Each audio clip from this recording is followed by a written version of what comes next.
Hello guys, welcome back to my channel once again. Ngasigi video se chumna sum aina haidi ngasi je kanu oi bako ngasi je Manipur gi di Manipur gi oin ngasi je ban numit ne ado 21st September ngasi dum number video ne bako ai su ina video namudre du ga in sum namjage na sum namak pane bako kemta kanu to bodi natte ai gi che chang khara ꯊꯕꯛ ꯈꯔꯒꯤ ꯆꯦ ꯆꯥꯡ ꯈꯔ submit ꯇꯧꯕ ꯆꯠꯀꯗꯕꯀꯣ ꯑꯗ ꯑꯩꯅ ꯁꯨꯝ block ꯅꯝꯖꯟꯒꯦꯅ ꯁꯨꯝ ꯅꯝꯖꯟꯕꯅꯦ ꯑꯗꯣ ꯈ꯭ꯋꯥꯏ ꯐꯥꯔꯁꯇ ꯃꯣꯏꯅ ꯒꯥꯔꯗꯅ ꯉꯁꯤꯁꯦ HDFCꯒꯤ ꯒꯥꯔꯗ ꯉꯔꯥꯡ ꯑꯩ ꯎꯅꯔꯨꯕ ꯀꯥꯟꯗ ꯃꯣꯏꯅ ꯉꯁꯤ ꯊꯣꯡ ꯍꯥꯡꯅꯤ ꯈꯣꯠꯅꯤꯅ ꯍꯥꯏꯕꯀꯣ ꯑꯗꯣ ꯑꯩ ꯍꯥꯡꯕ꯭ꯔꯥ ꯌꯦꯡꯉꯨꯔꯒꯦ ꯍꯥꯡꯗ꯭ꯔꯒꯗꯤ ATMꯗ ꯆꯪꯉꯒ ꯑꯗꯨꯝ ꯇꯧꯔꯒ ꯇꯧꯕꯁꯨ ꯌꯥꯏ ꯑꯗꯣ ꯃꯑꯣꯡꯗꯣ ꯌꯦꯡꯉꯨꯔꯁꯦ ꯑꯗꯨꯗꯨꯒ ꯑꯗꯨ ꯃꯇꯨꯡꯗ ꯎꯔꯤꯄꯣꯛꯇ ꯑꯃꯨꯛ ꯆꯠꯇꯣꯏꯅꯦꯕꯀꯣ ꯑꯗꯣ ꯑꯩꯁꯨ ꯈꯪꯗꯦ ꯉꯁꯤꯒꯤ ꯕ꯭ꯂꯣꯛꯁꯦ ꯀꯃꯥꯏꯅ ꯇꯧꯗꯣꯏꯅꯣꯁꯦ ꯑꯗꯣ ꯂꯥꯏꯛ tꯧꯕꯤꯔꯝꯃꯣ ꯍꯥꯏꯗꯤ ꯈꯪꯗ꯭ꯔꯤꯕ ꯑꯩꯁꯨ ꯆꯠꯇ꯭ꯔꯤꯕꯅꯤꯅ ꯀꯃꯥꯏꯅ ꯇꯧꯗꯣꯏꯅꯣꯗꯣ ꯚꯤꯗꯤꯑꯣꯗꯀꯣ ꯑꯗꯣ ꯃꯌꯥꯝ ꯄꯨꯟꯅ ꯆꯠꯂꯒ ꯌꯦꯡꯃꯤꯟꯅꯔꯁꯦ ꯀꯃꯥꯏꯅ ꯇꯧꯒꯦꯁꯨ ꯑꯗꯣ ꯃꯌꯥꯝ ꯍꯧꯖꯔꯛꯑꯒꯦ ꯚꯤꯗꯤꯑꯣꯁꯦ ꯅꯨꯡꯉꯥꯏꯕꯤ ꯇꯥꯔꯒꯗꯤ ꯂꯥꯏꯛ ꯁꯦꯌꯔ ꯑꯦꯟ ꯁꯕꯁꯀ꯭ꯔꯥꯏꯕ ꯇꯧꯕꯤꯔꯝꯃꯣ ꯑꯗꯨꯒ ꯑꯩꯁꯨ ꯅꯣꯡ ꯅꯤꯅꯤ ꯂꯩꯔꯒ ꯈꯤꯇꯪ ꯌꯥꯝꯅ ꯏꯟꯇꯔꯦꯁꯇꯤꯡ ꯑꯣꯏꯕ ꯚꯤꯗꯤꯑꯣ ꯈꯔ ꯑꯩꯅ ꯁꯨꯝ ꯍꯥꯞꯀꯦꯅ ꯁꯨꯝ ꯈꯜꯂꯦꯕꯀꯣ ꯁꯨꯝ ꯀꯥꯏꯅꯣꯝꯗ ꯆꯠꯂꯒ ꯑꯗꯣ ꯑꯩ ꯍꯧꯖꯤꯛꯁꯦ ꯍꯥꯏꯗꯤ ꯏꯁꯥꯒꯤ ꯄꯔꯁꯅꯦꯜ ꯑꯣꯏꯕ ꯊꯕꯛ ꯑꯃ ꯁꯨꯝ ꯂꯩꯕꯗꯒꯤꯀꯣ ꯑꯩꯁꯨ ꯍꯧꯖꯤꯛ ꯑꯇꯣꯞꯄ ꯃꯄꯥꯟꯗꯒꯨꯝꯕ ꯆꯠꯊꯣꯛꯄꯁꯨ ꯁꯪꯗ ꯂꯩꯔꯦꯕ ꯑꯗꯣ ꯑꯊꯨꯕ ꯃꯇꯝꯗ ꯆꯠꯂꯛꯀꯅꯤ ꯆꯠꯂꯒꯗꯤ ꯑꯩ ꯚꯤꯗꯤꯑꯣ ꯍꯥꯞꯆꯔꯛꯀꯦ ꯑꯗꯣ ꯃꯌꯥꯝ ꯌꯦꯡꯃꯤꯟꯅꯔꯁꯤ ꯄꯨꯟꯅ ꯉꯥꯔꯤ ꯑꯃ ꯂꯧꯔꯛꯀꯦ ꯉꯥꯔꯤꯅꯦ ꯋꯥꯂꯦꯠ ꯑꯃ ꯄꯨꯔꯛꯀꯦ ꯁꯤꯁꯨ ꯄꯨꯗꯣꯏꯅꯤ ꯑꯗꯨꯒ ꯃꯩ ꯊꯛꯂꯝꯒꯦ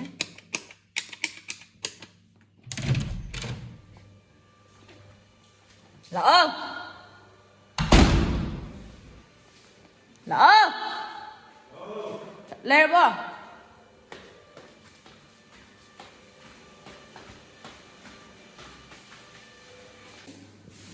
ꯖꯨꯁ ꯁꯤꯃ ꯄꯥꯏꯔꯒ ꯄꯨꯔꯒ ꯂꯥꯛꯑꯦ ꯀꯩꯒꯤꯅꯣꯗ ꯉꯁꯤꯗꯤ ꯕꯟ ꯅꯨꯃꯤꯠꯅꯤꯅꯀꯣ ꯍꯥꯏꯗꯤ ꯏꯁꯤꯡꯒꯨꯝꯕ ꯊꯛꯅꯤꯡꯉꯀꯥꯟꯗ ꯏꯁꯤꯡꯗꯤ ꯌꯥꯎꯔꯝꯃꯅꯤ ꯒꯥꯔꯤ ꯃꯅꯨꯡꯗ ꯑꯗꯨꯒ ꯍꯩ ꯃꯍꯤꯁꯤꯡꯒ ꯄꯨꯔꯛꯑꯒꯦ ꯀꯩꯒꯤꯅꯣꯗ ꯁꯨꯝ हाइड्रेट होरगा लेनबा मयाम पेपर बोट थकपीब्रा थकपीदारदी करम्बा फ्लेवर पाम्बी हाइबियो आइदी मिक्स फ्रूट नत्रगा पोमीग्रेनेट आइगे फेवरेट असी पुरगा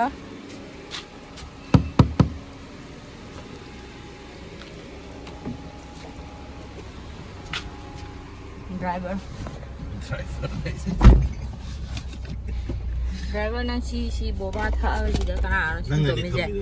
Sigi culprit sa ay oiler may ngarang daw ko ni. Oh God. Sino nga sige drink. Malas din ako dito. Good boys hay ni video gi kasi wala rin nataw. Let's go. Ban namit kumain taw yun. Zikti nang tingin gi lairak chat tangai sai de gi gari chen bidi khara pure karam cha khidar sik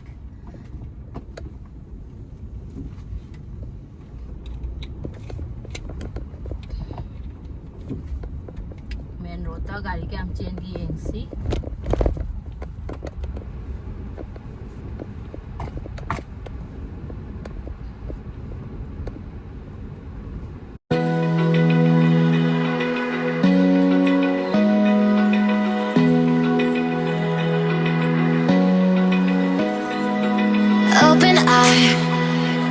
Feel the waves cut through ATM di hangawe aduga bank ti lola me moi ngarang guard na di bank lo loi hairaga bank lola me adu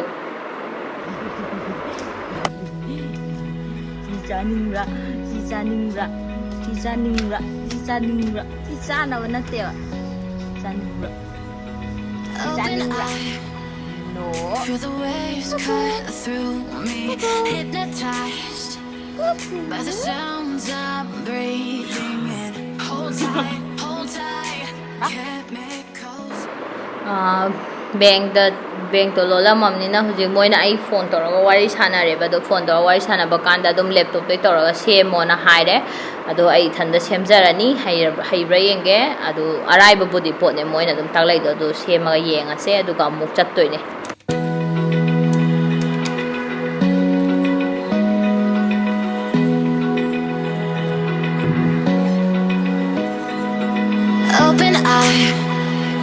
Feel the waves cut through me, hypnotized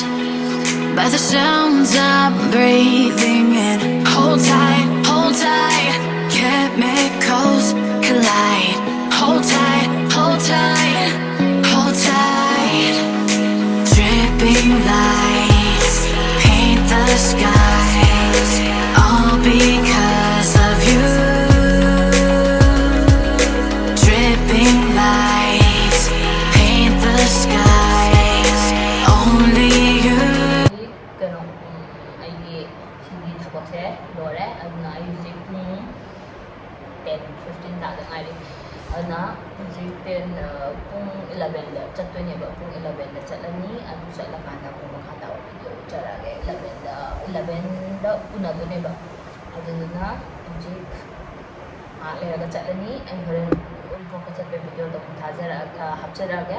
mayam punna yeminarsi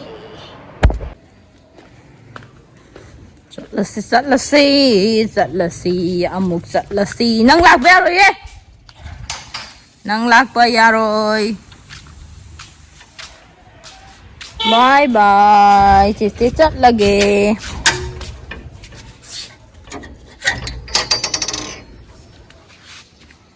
oh set no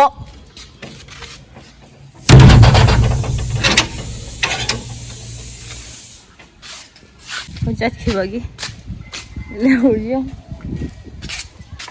mo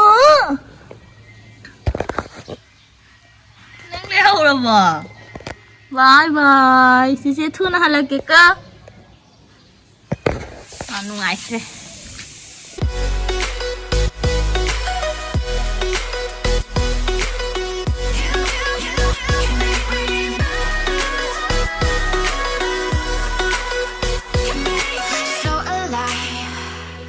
Make it last forever. Stop in time. Yeah, I'm surrendering. Hold tight, chemicals collide. Hold tight, hold tight. Dripping lights paint the skies, all because of you. Dripping lights paint the sky. Andore sabak loire Masigi mission success oy let's go yam sai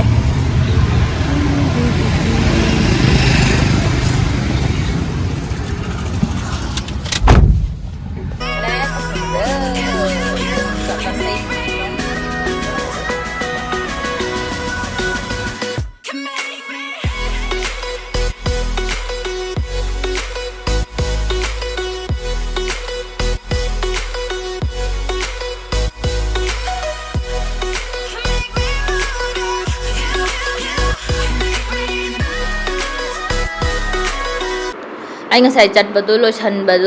bado haidi ending do ta hodre ba naina som nung dang waram da walking chat po ina som video se mati ama nambane aduga aina garden gi ju video mate khara hapane adu su mayam pun yeng minaraga video se lotion jarage ado mayam makha ta video je hapcharage mayam nungai bitaga di like to biramo ado haujarage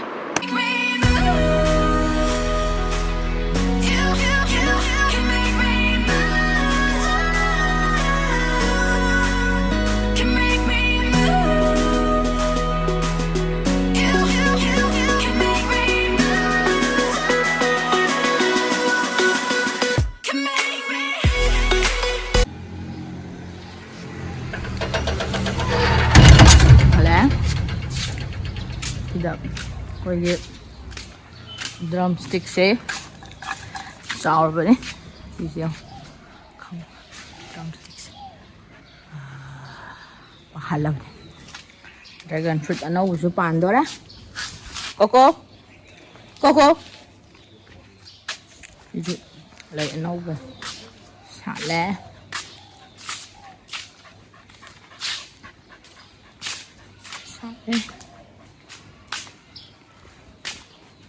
Yang si cây She decided it, but apple panbi su dam chamu khara asida passion fruit pan bane passion fruit mayam passion fruit to si chawre asom na pam to ni yang halak asom na pam de am phajabani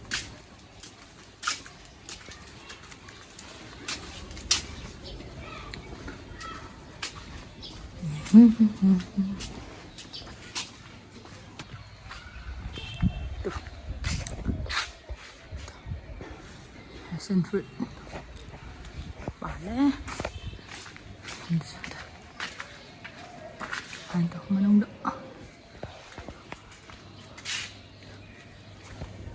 to ano mayam su 시기세 시종네 밤비 코픽 시가 빠리고 mayam siga yong sanadam si mayam matang hida video se lotion jarage nungai bitar di like share and subscribe to ba kaubiram gano sumaina nungai asai ngasi video si budi am simple ore kesumta yam kan interesting obi yaude do go so ina sum ngasi free obi da sumaina namjarak pane ado mathangi video dadi atopa hena interesting obi ama namjarake ado ngasi gi oina di like to budi kaubiram gano atopa nungai ba video ama mo hapka charake ado ai gi oiba personal haidi khara busy schedule oiriba hojikse ado kari dawgi busy oino habadu su ai yam thuna mayam da khangan jarake ado yari makai like tawbiramo aduga share su tawbiramo atopada aduga makha tabadi ai video se ngasi gi oina decide lo sanjarage see you again bye bye thank you so much for watching